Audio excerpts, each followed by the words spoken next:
Students, welcome to my channel. चलिए बच्चे, आज हम करते हैं एक्सरसाइज 4.1।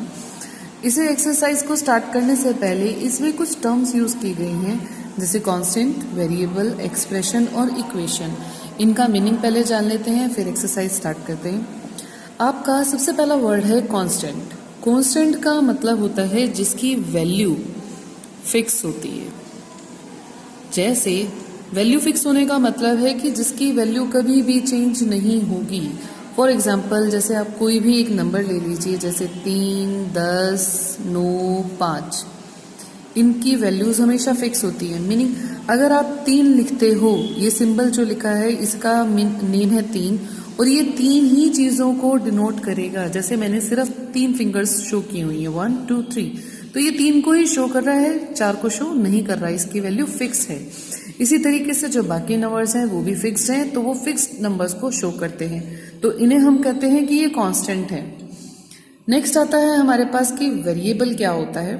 वेरिएबल वेरी वर्ड से मिलकर के बना हुआ है। वेरी करने का मतलब होता है चेंज होना। जो हमेशा जिसकी वैल्यू चेंज हो जाती है उसे हम वेरिएबल कहते हैं। फॉर एग्जाम्पल, मैं क्लास के अंदर आपको पढ़ा रही हूँ, 50 बच्चे मेरे रूम में बैठे हुए हैं। मैंने सबको बोला, सारे बच्चों को बोला कि सब बच्चे एक नंबर अपने माइंड में जल्दी से सोचिए। हर बच्चा अपने माइंड में एक नंबर सोच के बैठ जाता है। अब आप देखिए, 50 बच्चे हैं, सब बच्चों के दिमाग में अलग अलग नंबर होगा।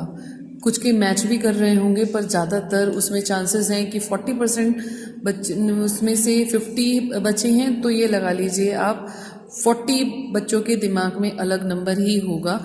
इट मीन्स अब मैं किस तरह से उन नंबर्स को एक्सेप्ट करूंगी। तो जब ऐसी कोई सिचुएशन हो तो हम क्या मान लेते हैं, हम उसको एक नंबर सपोज कर लेते हैं कि मैंने कहा चलो ठीक है, जो आपके माइंड में जो भी नंबर चल रहा है मैं उसे सपोज कर लेती हूँ x।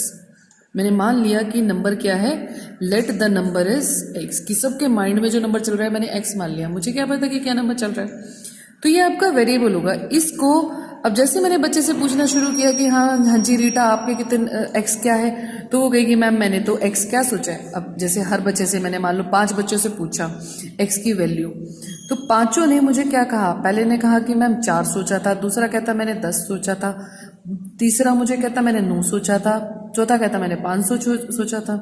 इसी तरीके से उसने कुछ और नंबर सोचा था। तो ये आपकी वैल्यू जो है वेरिएबल की चेंज हो रही है ना। तो हर एक के माइंड में अलग नंबर चल रहा था। तो इसलिए जब हमें नई सिचुएशन में पता ना हो कि नंबर क्या है, तो हम उसको मान लेते हैं, और जब भी कोई हमें बताता है कि ये नंबर है तो उसकी वैल्यू हमें पता चल जाती है। तो आप इसके लिए वेरिएबल्स के लिए कुछ भी अल्फाबेट इंग्लिश का लेटर यूज कर सकते हैं। जैसे आप एक्स यूज कर सकते हैं, वाई ले लीजिए, जेड, ए, बी, सी, एल, एम, एन, जो भी आप पसंद करते हैं वो भी आप कोई लेटर ले सकते हैं। तो वो वेरिएबल को शो करेगा, उसमें जो भी आप उसको वैल्यू देना चाहते हैं दे सकते हैं। तीसरा एक्सप्रेशन आ गया। अब एक्सप्रेशन का क्या है, मान लीजिए मैं आपको कहती हूँ चलिए मन में सोचिए, मेरे पास 3 बच्चे बैठे हुए हैं। मैंने 3 बच्चों को कहा कि चलिए अपने दिमाग में कोई एक नंबर सोचिए। पहले ने सोचा 4, दूसरे ने सोचा 5। ठीक है, 3 बच्चे हैं, पहला बच्चा, दूसरा और तीसरा। तीसरे ने कहा, उसने अपने मन में सोचा है ये नंबर। मैंने कहा कि अपने अपने मन में सोच लो, ये सोचा है उन्होंने दिमाग में। तीसरे ने 7 सोचा। ठीक है, अब मैंने कहा जो भी तुमने अपने माइंड में नंबर सोचा है उसे तुमने 2 से मल्टीप्लाई करना है। कर दिया दोनों ने, सबने मल्टीप्लाई अपने अपने मन में, और जो आंसर आएगा उसमें आपने क्या करना है, +5 और कर देने हैं। सबने +5 कर दिए। ठीक है, अब सबसे पूछा, तीनों से पूछा कि चलो आंसर बताओ। तो इसने कहा मेरे पास आंसर आ गया 4 2 8 +5 13।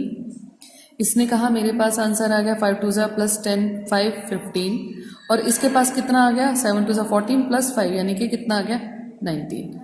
अब हर एक का आंसर अलग आ गया, क्योंकि हर एक ने अपना नंबर अलग सोचा था।